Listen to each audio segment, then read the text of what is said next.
யாவருக்கும் எனது இனிய காலை வணக்கங்கள். Welcome to Ranji's flavours. Friends, கடையில் வாங்குகிற பன்னீருக்கும் அதையே வீட்டில் பால் வாங்கி நம்ம செய்கிற பன்னீருக்கும் ரொம்ப டிஃப்ரென்ஸ் இருக்கும். கடையில் எத்தனை நாள் அது ஓல்டுன்னு நம்மளுக்கு தெரியாது. வீட்டிலன்னா நம்ம ஃப்ரெஷ்ஷாக செய்யலாம். அதே 1 லிட்டர் பாலில் ரொம்ப நல்லா வரும் வீட்டில். ஸோ வீட்டிலையே எந்த மாதிரி பன்னீர் செய்யலாங்கிறத நான் இன்றைக்கி உங்களுக்கு காமிக்க போகிறேன். இப்போ ஃபஸ்ட்டு நம்ம செய்ய வேண்டியது, ஒரு எலுமிச்சம்பழம் எடுத்து கட் பண்ணி அதில் பாதி மூடி ஜூஸை எடுத்து நான் ஒரு பாத்திரத்தில் பிழிஞ்சு வைக்கிறேன். அந்த ஜூஸில் ஒரு 3-4 டேபிள் ஸ்பூன் தண்ணி விட்டு வைக்கிறேன். இப்போ 1 லிட்டர் க்ரீம் உள்ள பாலை வாங்கி நான் அதை ஒரு பாத்திரத்தில் விட்டு ஸ்டவ்வில் வச்சுருக்கேன். இது நல்லா இப்போ காயணும். இதை ஒரு மீடியம் ஃப்ளேமில் வச்சு நான் காய்ச்சிருக்கேன். இதில் நல்லா இது கொதி வரணும். அந்த அளவு நம்ம இதை திக்காக நல்லா கிளறி விட்டு காய்ச்சணும்.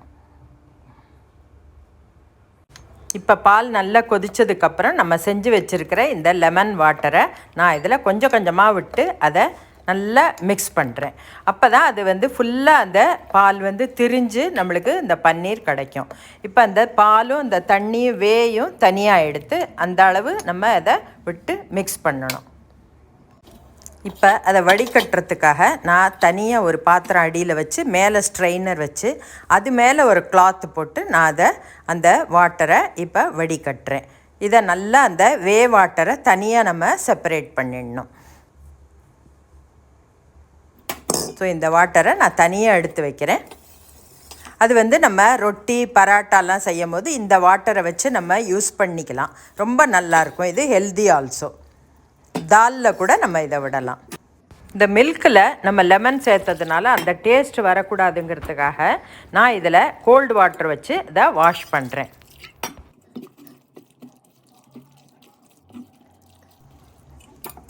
இந்த பன்னீர் செப்பரேட் ஆகிடுது. இப்போ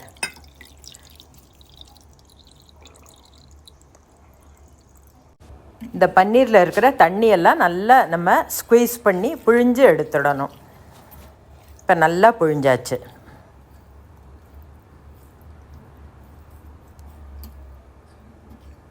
இந்த துணியில் இருக்கிற பன்னீரை நான் இந்த மாதிரி ஒரு பிளாஸ்டிக் மோல்டு எங்கிட்ட இருக்குது, அதில் வச்சு அதில் ஸ்ப்ரெட் பண்ணி அந்த இடத்துல இந்த டைட்டாக நம்ம இதை அழுத்தி வைக்கணும். அதுக்கு மேலே ஒரு வெயிட் வச்சாக்க கரெக்டாக ஸ்ப்ரெட் ஆகி நம்மளுக்கு கரெக்டு ரெக்டாங்கிள்ஸ் சைஸில் பன்னீர் கிடைக்கும். இது மேலே வெயிட் வைக்கிறதுக்கு நான் ஒரு சின்ன உரல் அந்த மாதிரி வைக்கிறேன். உங்கள்கிட்ட எது இருக்கோ அது மாதிரி நீங்கள் வச்சுக்கலாம். இப்போ 1 ஹவருக்கு அப்புறம் நான் இந்த வெயிட்டை எடுத்துடுறேன். இது நல்லா செட் ஆகிருக்கும். இப்போ இது எல்லாத்தையும் எடுத்து பார்க்கலாம். ஸோ இதை ஒரு பிளேட்டில் நான் போட்டுக்கிறேன். இந்த பிளாஸ்டிக்கில் இருக்கிற அந்த மோல்டு மாதிரியே இது வந்திருக்கு. ஸோ ரொம்ப நல்லா திக்காகவும் இருக்குது இது. ஸோ இப்போ இதை நான் உங்களுக்கு கட் பண்ணி காமிக்கிறேன்.